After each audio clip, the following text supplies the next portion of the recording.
शांति। आज 27 जुलाई 2025 है और आज बाबा ने हमें गुण दिया है कि मैं परमात्म छत्र छाया के अंदर रहने वाली आत्मा हूँ।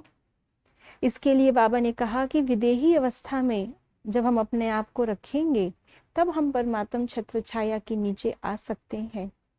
तो ऐसे ही विदेही अवस्था में परमात्म छत्र छाया में रह करके दूसरों को भी स्नेह के प्रकंपन हम देते रहें। और आइए सुनते हैं आज के बाबा के अव्यक्त इशारे। 3 शब्दों के कारण कंट्रोलिंग पावर, रूलिंग पावर कम हो जाती है। वह 3 शब्द हैं वाई अर्थात क्यों, व्हाट क्या और वांट चाहिए। यह 3 शब्द खत्म कर सिर्फ एक शब्द बोलो वाह, तो कंट्रोलिंग पावर आ जाएगी। फिर संकल्प शक्ति द्वारा बेहद सेवा के निमित्त बन सकेंगे। आज बाबा ने हमें 4 शब्दों का खेल बताया है, जिसमें से 3 शब्दों से हमें बचना है और एक शब्द को अपने जीवन में धारण करना है। जो 3 शब्दों जो प्रश्न है उनसे बचना है वो है क्या, क्यों और चाहिए, वाई, व्हाट और वांट।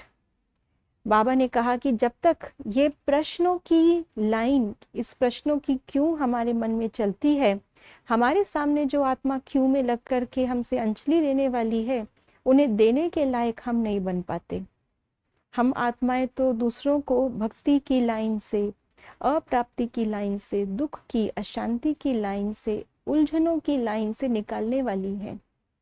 जानी जाननहार शिव बाबा ने हमें पूरे त्रिकालदर्शी बना दिया है, तीनों लोकों का, तीनों कालों का ज्ञान दे दिया है। नॉलेजफुल आत्माएं अगर क्यों क्या कहती हैं तो फिर वो दूसरों को ज्ञान नहीं दे सकती। जिनको परमात्म प्राप्ति हो चुकी है, अगर वो और भी कुछ चाहिए कहती हैं तो वो दूसरों को प्राप्ति करा नहीं सकती और स्वयं तो प्राप्ति स्वरूप है ही नहीं। इसलिए बाबा ने हमें हमेशा अपने स्वमान में रह करके वाह करने के लिए कहा। वाह तब निकलेगा जब अंदर से हमें अपने स्वमान, इस समय बाबा सब चीज़ों का अनुभव होगा, हर चीज़ के हम स्मृति स्वरूप होंगे, तब वाह करेंगे। और जब अपने स्वमान की स्मृति है तो अपने आप व्यर्थ की हलचल जो मन में आती है प्रश्नों के रूप से, वो समाप्त हो जाएगी। ऐसी आत्मा जो वाह करती है वो हर चीज़ को स्वीकार करती है बहुत जल्दी और पार कर लेती है। जो स्वीकार नहीं कर पाते, प्रश्न करते रहते हैं, वो टाइम वेस्ट करते रहते हैं।